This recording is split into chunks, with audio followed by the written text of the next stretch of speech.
지난 시간에는 이 데이터 입력 도구군의 데이터 속성에 대해 알아봤는데요. 잘 보셨나요? 이번에는 조회 도구군의 데이터 속성에 대해서 알아보려고 합니다.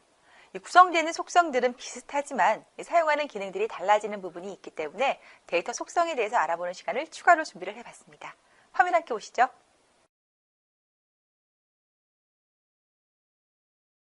네, 데이터 속성 첫 번째에 이어 오늘은 그 두 번째 데이터 속성에 대해서 알아보는 시간입니다. 자, 앞서 시간에서는 데이터 입력 도구에 대해서 그 속성들을 살펴봤다라고 한다면 이번에는 데이터 조회 도구 안에 제가 대표로 지금 검색창을 하나 화면에다가 옮겨왔습니다. 역시 마우스 오른쪽을 클릭을 하게 되면 나타나는 데이터 속성들 선택을 하게 될 수가 있겠죠. 자, 여기에 검색할 DB 설정. 앞서 데이터 입력 도구에서 나타났던 것과 동일합니다. 테이블명이라던가 필드명, 자료 형태 이런 것들이 나타나게 되는데 자, 여기에서는 이 테이블명이 앞서 설명한 그 데이터 입력 도구 안에 있는 테이블명과 동일합니다.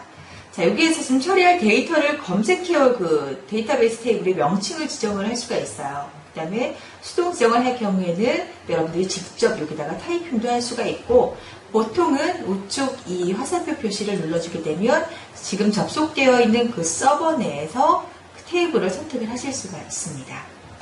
자, 그 다음에 항목을 지정을 해야 되기 때문에 이건 잠시 후에 제가 보여드리도록 할게요. 그 다음에 내가 찾고자 하는 그 대상이 회원정보관리라는 테이블이다 라고 이제 동일하게 제가 설정을 해두도록 하겠습니다.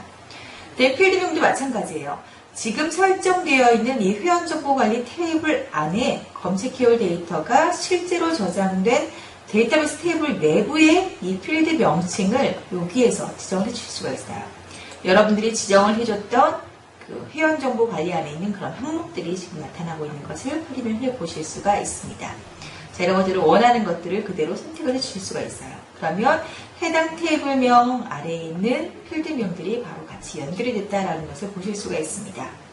그 다음에 자료의 형태라던가 최대 자릿수 같은 경우도 마찬가지로 지금 선택된 필드의 DB 테이블 상에 지정된 자료 형태 정보들을 그대로 가지고 와서 이렇게 설정을 해주는 거예요.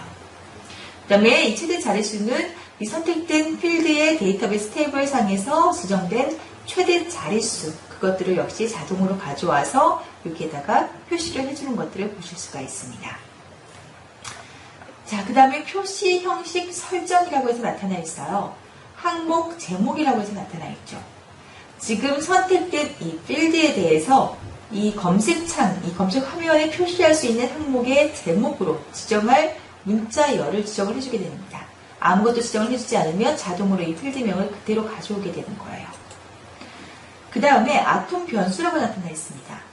자, 이 데이터 조회 도구 내에서 그 아톰 내부에 보면요. 각 항목을 구분하는 유일한 명칭. 어떻게 보면 변수, 명칭과 변수가 같은 말이라고 할 수 있을 것 같습니다. 그 명칭으로서 연결 검색 기능을 구현을 하게 되거나 아니면은 항목 값들을 상세품을 불러온다던가 아니면은 실제 화면으로 전달을 만들어지게 될 때 아니면은 여러 가지 비즈니스 랭귀지, 그러니까 프로그램을 만들면서 사용하는 그런 랭귀지들 아니면은 저희가 제공하고 있는 그런 진행 관리자들이 메뉴에도 있습니다. 그런 것들을 사용을 하게 될 때 다른 도구에서 해당 항목과 관련된 연산 작업을 하거나 아니면은 그 처리 기능들을 제어를 할 때 사용하실 수 있는 것들이 바로 이 아톰 변수라고 나타나 있는데 역시 아무것도 지정을 해주지 않으면 자동으로 항목 제목과 동일하게 그 필드명이 설정이 되는 것을 보실 수가 있습니다. 그 다음에 표현 형식이라고 해서 나타나 있어요. 표현 형식에 보게 되면 이 아무것도 보여지지 않는데 홍보 박스의 유형이 지금 하나 보여주고 있죠. 이거 클릭을 해볼게요. 자, 검색해온 데이터의 값을요, 여러분들이 표현하고자 하는 그 형태로 바꿔서 검색창 안에서 보여지게 하는 그런 형식을 지정을 해주실 수가 있습니다. 예를 보면 회원 번호에 대해서 지금 지정을 했잖아요. 이것을 날짜 유형 값으로 해서 표현을 하게 할 것인지, 자, 이렇게 날짜 유형으로 하게 되면 어떤 유형으로 하게 할 것인지, 소수자리로 하게 되면 몇 자리나 소수자리로 하게 될 것인지 이런 것들에 대해서 지금 설정을 해줄 수 있도록 표현 형식들이 지금 나타나게 되는 것을 사용을 하실 수가 있습니다. 사용자 정의로 해서 여러분들이 직접 정의도 해주실 수가 있고요. 그 다음에 정렬이라고 나타나 있습니다. 여기에 보게 되면 검색창이 안에서 데이터 조회도구 모든 아톰들을 이제 통틀어서 말을 할 수가 있는데, 검색된 데이터들이 보여지게 되잖아요. 화면에 이렇게 뿌려져서 보여지게 되는데, 각 항목의 데이터 값을 좌측으로 붙여서 보여지게 할 것인지, 아니면은 뭐 중앙 정렬로 하게 할 것인지, 아니면 우측 정렬을 하게 할 것인지에 대한 그런 정렬 요소들이 지금 이렇게 보여지게 되는 겁니다.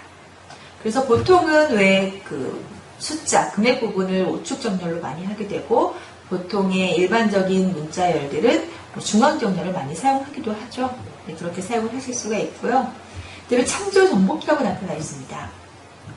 자, 이거는 여러분들이 지금 이 검색창 안에 아톰에서 검색된 데이터를 다른 앱 프로그램 모듈에 있는 서로 다른 화면에 있는 특정한 아톰에 넘겨주려고 할 때 그 기준을 각 번호별로 이제 넘겨줘야 되는데, 이게 바로 그 역할을 하게 되는 겁니다.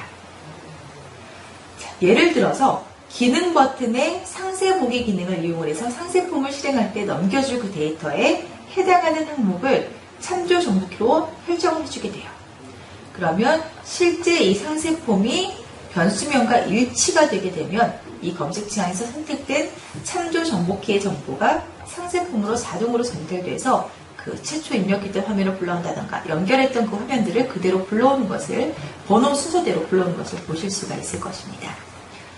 자, 이렇게 해서 지금 제가 예를 들어서 몇 가지 설명만 해드렸는데, 직접 화면에 항목도 지정을 해가면서 여러 가지 기능들도 한번 만들어 보도록 하겠습니다. 자, 직접 이 DB라는 버튼을 열어서 여러분들이 DB 설정을 해서 이 안에서 항목을 지정을 해주는 방법도 있어요. 드래그 앤 드롭으로 하는 방법들도 있지만, 이 안에서 제가 직접 항목을 지정을 해보도록 하겠습니다. 여러분들이 저와 함께 만들었던 회원정보관리라는 그 탭을 열어서 각각 실제 항목을 지정을 해주는 거예요. 보여지고자 하는 그 항목들을 가장 먼저 필드명에서 회원 번호를 좀 추가를 눌러주게 되면 실제 보여질 그 항목들이 지금 이 안에 추가돼서 보여지고 있는 걸 확인을 하실 수가 있습니다. 다음에 성명이라던가 아니면은 뭐 월회비 이런 것들을 추가적으로 넣게 되면 실제 이 항목과 그대로 여러분들이 넣어놨던 데이터들은 이 항목 아래 그 데이터로 쭉 뿌려지게 되면서 보여지게 될 거예요. 자, 이렇게 해서 지금 4개에 대한 항목들을 지정을 했습니다. 그리고 나서 화면을 클릭을 하게 되면 좌측 상단에 실행 모드 전환을 누르기 전에 마우스 오른쪽 클릭을 해서 스타일 속성에서 즉시 실행이라는 거 배웠었죠? 자, 이걸 눌러주도록 하겠습니다.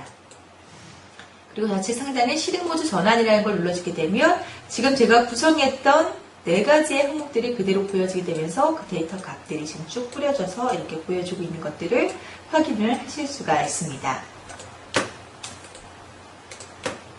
그 다음에 이 창조 정복키라는 게 있어요. 이걸 클릭을 하게 되죠. 여기에다가 제가 변경을 할게요.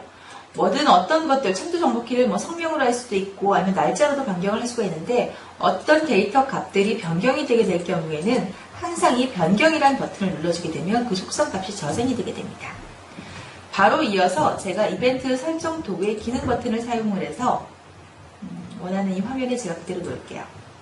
그리고 이 안에서 상세폼 보기라는 걸 내가 연결을 해주게 됩니다. 지금 검색창에서 이제 연결을 할 거다라는 걸 연결을 해주게 되고요. 이 안에서 실제 모델 연결이 될 것들을 직접 이 안에서 설정을 해주실 수가 있어요. 실제 여러분들이 만든 그 회원 정보 관리라는 그 화면을 그대로 선택을 해주실 수가 있습니다. 전 조회 연결 폼이라고 해서 따로 화면을 하나 만들어 봤는데, 이렇게 연결을 해주고 난 다음에 이 안에서 데이터 속성 안에서 참조 정복키가 걸려 있죠. 그럼 실제 이 상세폼 보기라는 버튼을 눌러주게 되면 제가 여기다가 이 상세폼 보기라는 걸 만들어주지 않아도 되는데, 사실은요 검색창에 직접 더블 클릭을 했을 때 나타나게 하기 위해서 사용도 할 수 있지만, 제가 2가지 똑같이 동일한 그 조건을 이 화면을 연결을 해주도록 하겠습니다. 그렇게 되면 좌측 상단을 눌렀을 때 전체가 검색이 되게 되죠. 그리고 바로 이어서 원하는 그 해당 데이터를 선택을 해요. 지금 제가 12번에 대해서 클릭을 했죠.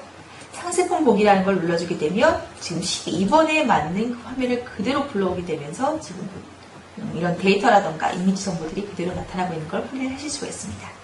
자, 만약에 이 상세폼 보기라는 버튼을 만들지 않으신다라고 한다면 이걸 없앴을 경우에 마우스 오른쪽을 클릭해서 데이터 속성에 참조 정복키가 걸려있는지 확인을 해주시고, 이 안에서 모델 연결에 그 모델들이 연결이 되어 있는지 확인만 해주시게 되면 좌측 상단의 실행 모드를 누르고 5번에 대해서 자세히 봐야 되겠다.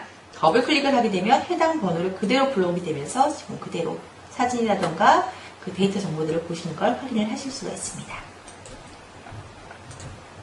자, 그 다음에 살펴보지 않은 건 어떤 게 있을까요? 자, 여기에 보면 중복 데이터 표시 안함이라고 해서 체크 항목이 나타나 있어요.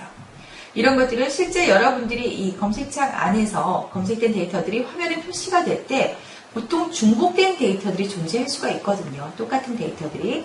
그러면 이 첫 번째 행만 보여주게 되고 나머지 해당 항목에서 중복된 데이터일 경우에는 그 생략을 하게 되는 거죠. 보이지 않게 해서 사용자들이 이제 직접 보기에 인식성이 좀 더 높아진다라고 하실 수가 있을 겁니다. 자, 이렇게 해서 이번 시간에도 데이터 속성의 두 번째 시간에 그 데이터 조회 도구의 데이터 속성 값에 대해서 모두 알아보았습니다.